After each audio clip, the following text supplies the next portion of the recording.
வணக்கம் மக்களே. திமுக நம்ம சொன்னது தான். என்னென்ன வாக்குறுதியெல்லாம் கொடுத்தாங்க, 21ல் எவ்வளவு செய்திருக்காங்க, எவ்வளோ செய்யலை, செய்ததில் எந்த அளவுக்கு நேரடியான மக்களுக்கு பலன் அடைஞ்சிருக்கு அப்படிங்கிறதையும் எதெல்லாம் சொல்லிட்டு முக்கியமான இதெல்லாம் சொல்லிட்டு ஆசை காமிச்சிட்டு அல்வா கொடுத்ததெல்லாம் எதெல்லாம் அப்படின்னு சொல்லுவோம். முதல்ல மாணவர்கள் பல கனவுகளோட படிக்கக்கூடியவங்க, பல கடன்களை பேங்க்கில் கடனை வாங்கி படிக்கக்கூடியவங்க, அவங்களுக்கு என்ன சொன்னாங்க, ஏன்னா நம்ம முதல்ல மாணவர்களை தான் சொல்லணும். அவங்களாம் படித்து இப்போ தான் குழந்தையாக இருந்து குழந்தை படிப்பு முடிச்சுட்டு வேலைக்கு போகணும் அப்படிங்கிற நிலைமை வந்தது.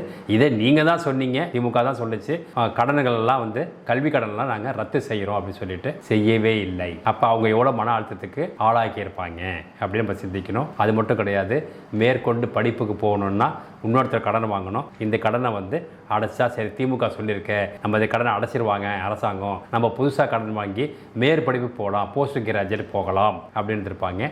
அது பல பேருடைய கனவுகள் சிதைக்கப்பட்டது அப்படின்னு சொல்லலாம். ஆசை காட்டி மோசம் செய்தது அப்படின்னு சொல்லலாம். அது ஒன்று. அதுக்கப்புறம் லேப்டாப் தரேன்னு சொன்னாங்க, தரல, பற்றாக்குறைன்னு சொல்லிட்டாங்க. நாங்கள் டேபு தரோன்னு சொன்னாங்க, டேபுக்கு இன்னும் கான்ஃபிகரேட் பண்ணல, இல்லை வேடிக்கையாக தான் இருந்துச்சு அவங்க சொல்லும்போது, அதை பண்ணலை அப்படின்னு. ஸோ மாணவர்களுக்கு செய்த வாக்குறுதியை செயல்படுத்தாதது இது ஒன்று. அதுக்கப்புறம் முக்கியமானது விவசாயம். ஏன்னா விவசாயம் தான் நமக்கு தூணே. இந்தியாவில் சுதந்திரம் அடைஞ்சு நேரு முதல் 3 5 திட்டத்துக்கு விவசாயத்துக்கு தான் முதல் முழு உரிமை கொடுத்தார். அது அந்த 5வது திட்டத்துக்கே பேர் விவசாயத்தின் திட்டங்கள் அப்படின்னு சொல்லி தான் கொடுத்தாரு. ஏன்னா நம்ம இந்தியா இன்னைய வரைக்குமே சரி, 75 ஆண்டுகள் ஆனாலுமே இன்னைய வரைக்குமே என்னன்னா நம்ம விவசாயத்தை நம்பி தான் இருக்கிறோம், இதை தான் பிழைக்கிறோம் அப்படிங்கிறத புரிஞ்சுக்கணும். அதுக்கு அவங்களுக்கும் அதே மாதிரி தான் நாங்கள் கடனை தள்ளுபடி பண்ணிடுறோம் அப்படி சொன்னாங்க, செய்யலை. அப்புறம் ஒரு குவிண்டால்னா 100 கிலோவுக்கு நாங்கள் என்ன பண்ணோம், வாங்கினோம், மானியம் தரோம். அது வாங்கினீங்கன்னா அதே மாதிரி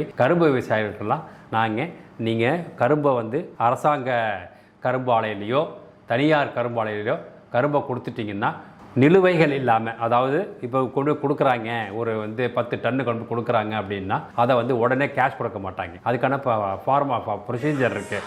அதை நாங்கள் வேகமாக செயல்படுத்தி நிலுவையே இல்லாமல் பாக்கியே இல்லாமல் அப்பப்போ நாங்கள் கொடுத்துடுறோம் அப்படின்னாங்க. அது செய்த பாடு இல்லை. அதுக்கப்புறம் தானியங்களுக்கெல்லாம் உரம் இதெல்லாம் மானியம் தரேன்னாங்க, அதுவும் செய்யவே இல்லை. அதுக்கப்புறமா இன்சூரன்ஸ் பண்ணிக்கலாம் அப்படின்னாங்க. அந்த இன்சூரன்ஸ் பண்ணதில் அதுவும் எதுவும் கொடுத்த பாடு இல்லை. இந்த மாதிரி விவசாயிகளுக்கு நம்ம சொல்லிக்கிட்டே போகலாம், அவங்கள எந்த அளவுக்கு வதச்சிட்டாங்க அப்படின்னு. இதனால் எந்த அளவுக்கு பாதிப்புக்கு உண்டாயிருக்கு அப்படின்னு பார்க்குறோம். ஏன்னா தண்ணி மன்சூன் பிரச்சனை இருக்குது, அதுவே மக்களை சந்திச்சுட்டு இருக்கும் போது இது ஒரு பிரச்சனை. பட் இந்த சமயத்தில் நம்ம அதிமுகவுக்கு எடப்பாடியாருக்கு ரொம்ப நன்றி சொல்லி ஆகணும்.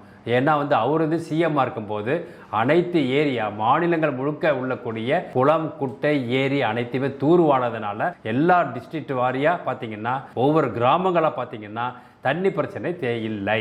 ஏன்னா எல்லா தண்ணியும் கடலில் போகும், இதெல்லாம் இல்லாதனால கடலில் போகும். அது இல்லாமல் இப்போ ரிசர்வயர் ஆகிருக்கு, அங்கங்கே தண்ணி வேஸ்ட்டாக போகாமல் ஏரி குளம் குட்டையில் அதை விவசாயத்துக்கு பயன்படுத்திக்கிட்டாங்க. ஸோ தண்ணி பிரச்சனை ஓரளவு தீர்ந்தது காரணம் அதே மாதிரி காவிரி பிரச்சனையில் ஜெயலலிதா அம்மா இருக்கும்போது அவங்க போராடி நமக்கு தேவையான டெல்டா பகுதிக்கு தேவையான தண்ணியை வாங்கி கொடுத்தாங்க. இதெல்லாம் பண்ணாங்க. இங்கே இவங்க ஒன்றும் செய்யவும் இல்லை, கொடுத்த வாக்குறுதியும் நிறைவேற்றலை. ஸோ விவசாயிகளுக்கு பெரியது. அது மாதிரி பெண்கள் அடுத்தது பெண்களுக்கு பார்த்தீங்கன்னா அவங்க ஒரு சுய தொழில் பண்ணலாம் அப்படின்னு அதுக்கான கடன் தருவோம். அதில் 25% நாங்கள் மானியமாக அது நாங்களே எடுத்துப்போம், அரசாங்கமே ஏற்றுக்கும் அப்படின்னாங்க. அதை அவங்க செய்யவே இல்லை. அதே மாதிரி 35 வயசுக்கு மேலே திருமணம் ஆகாத பெண்களுக்கு உதவி தொகை தருவோன்னு சொன்னாங்க, அதையும் செய்யவில்லை.